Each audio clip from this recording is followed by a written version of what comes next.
Ignition sequence starts. 6, 5, 4, 3, 2, 1, 0.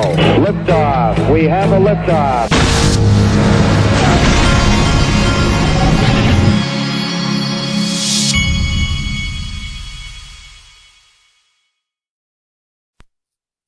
Hey everybody, this is the Digital Asset Investor, and I finally got some earphones that plug into my computer. So the those Bluetooth earphones, I like them, but I kept having to try to sync them to the computer over and over, and it's like a constant problem.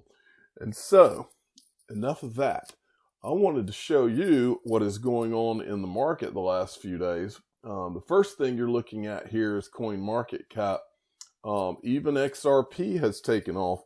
It's up. Yesterday it was up like over 5%. Today it's up over 8.44%. But it's not just XRP. Let's look at some of the others. Look at Cardano, 23.68%. And then if you go down, Stellar is up over 11%. And then of course VeChain. I mean, nothing is killing it like VeChain. It's up 29% today alone. Now, this is Fiat Leak, and we're looking at XRP right now. But if you look at Fiat Leak, you can see where most of the XRP volume is coming from. Of course, the United States, but also it looks like Japan is where a lot of this is coming from. So, and this number usually runs ahead of the number on coin market cap. So, coin market cap shows XRP at 19 cents. Fiat Leak shows it as crossing 20. Usually coin market cap follows Fiat Leak. Something having to do with how they measure prices. Now this is Coin Paprika, and it's showing the return rates. I clicked on the return rates for the last 7 days. Look at this. So XRP is 13.47%. And then you have Cardano in 7 days, 57%. And then as you go down, you'll see that Stellar's up 18.9% in 7 days. Let's see if there's any other good. Chainlink's up 37. VeChain's up 125% in 7 days. So anybody, let me make a point here, folks. Anybody who tells you that, oh, well, you know, crypto, it did its thing over the last few years, but it's not, you know, it's just not going to be able to do what it's done in the past. Well, you're looking at what it's done in the past. This is the kind of craziness, and it gets even crazier, but that's the kind of craziness that you see in crypto. And with only, what did we have? With only 273 billion in this market is a tiny, tiny little baby right now, folks. So anybody that tries to tell you that is either BSing you or they don't know what they're talking about. This market is so young, there are many booms and busts to come. No question about it, because this market, anyone who tells you that they think that, oh, well, there's just going to be, you know, $200 or $300 billion in this and then it'll stop. No. Wall Street and all these firms are not gearing up to have $200 or $300 billion in this. That's silly. Okay, now I want to take you and I want to show you. A lot of you will remember many, many months ago, I reminded you of Rahm Emanuel's quote. He's the guy that used to work for the Clintons. And I believe I said this when all this, the current events started. But he said, I'm reminded you of this quote. You never let a serious crisis go to waste. And what I mean by that is it's an opportunity to do things you think you could not do before. And this was his saying. This came out, I believe, during one of the political campaigns when something bad had happened. And he was reminding people that, yeah, just because you didn't create the crisis does not mean that you don't take advantage of it politically or monetarily, right? So this is the window, in my opinion, that was opened up for crypto. In fact, I was listening yesterday. I don't have that clip for you, but I can find it. I was listening yesterday to the guy, JP Tirrett, I think you say it, Tirrett, the guy who's the CEO of Uphold, and I'll show you a clip of his in a minute. One of the things he said yesterday is that their account opening back in, say, November was like 1,500, and now they're opening like 15,000 accounts a day because this COVID thing has blasted off their business. And I believe that that is so true, and that it's a natural flow. But listen to what, so this, I reminded you of this thing. Now look what Greg Kidd said yesterday. I was on this investor call with Greg Kidd. Oops, you're on mute, Greg.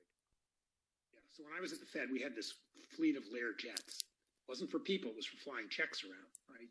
Because you had to present the check where it came from to get settlement. 9/11 happened, and we suddenly realized with all the planes grounded that we weren't going to be able to clear because the jets couldn't fly. Somebody said, well, maybe we should just send the information on the checks around like everyone else in the world does. And if we didn't do that, the whole U.S. financial system would have melted down. We realized we didn't need the physical asset to do clearing and settlement, okay? But we needed a crisis. And after the crisis, it was clear, we don't need Lear jets. We could do this digitally. What's the crisis that we have today? There's this little thing called COVID. You might have heard of it. Who would have thought that we'd be having this meeting or like watching NASCAR or Hamilton, like in a digital format, as opposed to going in person to NASCAR or going to see Hamilton? The transformation in terms of what people are now doing through conference calls like this, and the fact that this seems like the new normal, has shown that it is possible to take something that we took for granted doing in person, going to work and seeing each other, and we're doing this now. This accelerated all my expectations about digitalization. So if you're going to have these kinds of conversations and do a whole bunch of things that we were used to doing physically, now we're going to do virtually, it gives me hope that this process of moving toward digitization of all assets can be sped up, just like the process of moving from in-face meetings to like teleconference calls, like you look at the growth of Zoom and whatnot. It's possible. We have had a kick in the pants now. Never let a good crisis go to waste, just like as happened with the Fed, just like is happening now with COVID. There's a chance now for this to happen with digitization of assets and seeing that sped up too. Okay, so there's two things to unpack out of that. Never let a crisis go to waste. But the other thing is, he told the story about how he worked at the Fed, and they had all these Lear jets just to fly checks around. And then the financial crisis came. Well, I've told you for a long time on this channel, and I feel like he just confirmed it. The financial crisis is what set all of this off. It's what set, remember, BNY Mellon was in charge of TARP for the federal government. BNY Mellon is right there behind. It's right there in the center of all this, in the center of PolySign. It has to do with Ripple. It's not a coincidence that Matthew Mellon was one of these early large holders of XRP. None of this is a coincidence, and he unpacks it right there. Okay. Next, I've got another clip that I wanted to show you from yesterday. And by the way, I'm sorry for this. I could not figure out how to get the screen the way I wanted it in that conference, and I kept fooling with it. I'm sorry that I did that. Okay, next. This is another clip from Greg Kidd. Listen to this. Thanks, Jamie. Greg, do you want to build on that? I'd sort of take a socio-political view. Obviously, with Global ID, we've been big in terms of financial inclusion. That's getting everybody a seat at the table. But there's also just an access issue with giving every asset, every form of value at the table.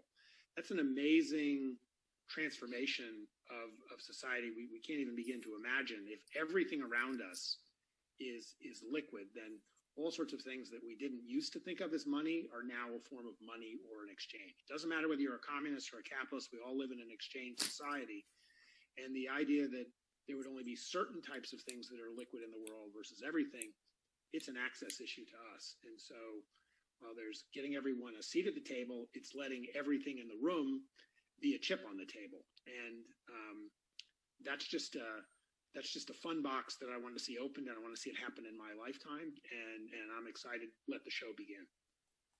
Now, what he's talking about there is the tokenization of all assets. And I've used the example before of where this world's going is you'll be able to walk into a grocery store to buy bananas, and you'll look at your phone, and all of your assets will be on your phone in liquid form, whether it's XRP or whether it's your tokenized artwork, or maybe it's a piece of real estate that you liked at your college campus where you went to college, and you bought some tokens in that represent ownership in that piece of real estate.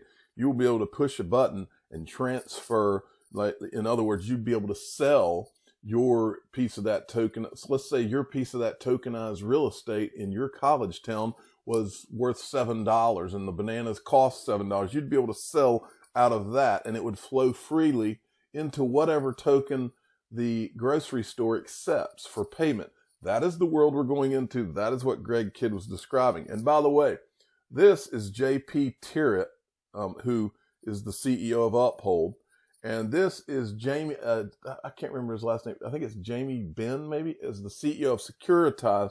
That's Greg Kidd. And then this is Bill Saris from Link2. That's Matthew Lemerle from Fifth Era is his company. Just wanted to make sure you knew who everybody was. All right, and then this final clip I wanted to play you is from J.P. Tirrett from Uphold. Cool guy. Listen to what he says. We do the same for Coil.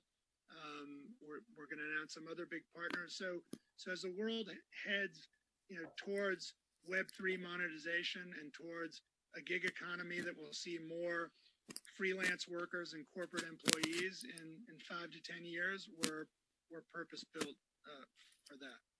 Thanks for that. All right, so some really good clips out of that. I'll try to get some more. Perfect Symmetry sent me this. And before I show you this, I want to make sure you understand where I'm coming from. Look, in what we are going through right now and what the economy looks like and the craziness of the money printing and the buying of all kinds of assets by the U.S. government and other governments, all bets are off, folks. You have no idea what's coming. The one thing that we do think I know I think we know in our guts is that whatever is coming, it's very good for digital assets, and digital assets are going to be a big part of it. And I'm pretty confident. I'm uber confident, in fact, that XRP is going to be a part of it. Matthew Lana says, could XRP be used in some way as the new IMF SDR? The IMF highlighted an article that discusses virtual SDR. Here's the article he's pointing to from 2019. The SDR's time has come. Rethinking the special drawing right could bolster the IMF's role in the global financial safety net. And he's got several clips that he took. A virtual SDR could facilitate the SDR's use in private transactions, creating a global cryptocurrency that could circulate along with cryptocurrencies backed by central banks. The SDR's time has come. Rethinking the special drawing right could bolster the IMF's role in the global financial safety net. And then it says, Jose Antonio Ocampo is Colombia's former Minister of Finance and Public Credit and professor at Columbia University, currently a board member of Colombia's central bank. He's the author of Resetting the International Monetary Non-System. Ripple co-founder Chris Larson is joining high-level discussions with International Monetary Fund on fintech and future of finance. And then, let me see, I'll finish this up. Interesting tweet from Grayscale. 68 trillion will be transferred from older generations to younger generations over the next 25 years. It's time to pay attention to the behaviors of the next generation of investors. This is the kind of money that's going to be interested in digital assets, folks. Okay, I wanted to remind everybody, in the description of all my videos, they're doing this Coin League Summer 2020. In the description of all of my videos, you can vote and get 20% off of a Ledger Nano X. I'm the digital asset investor. I'm not an investment advisor. This is for entertainment purposes only. Please subscribe, hit the like button, and tell your friends and family that they're doing 20% off on Ledger Nano X. Thanks for listening.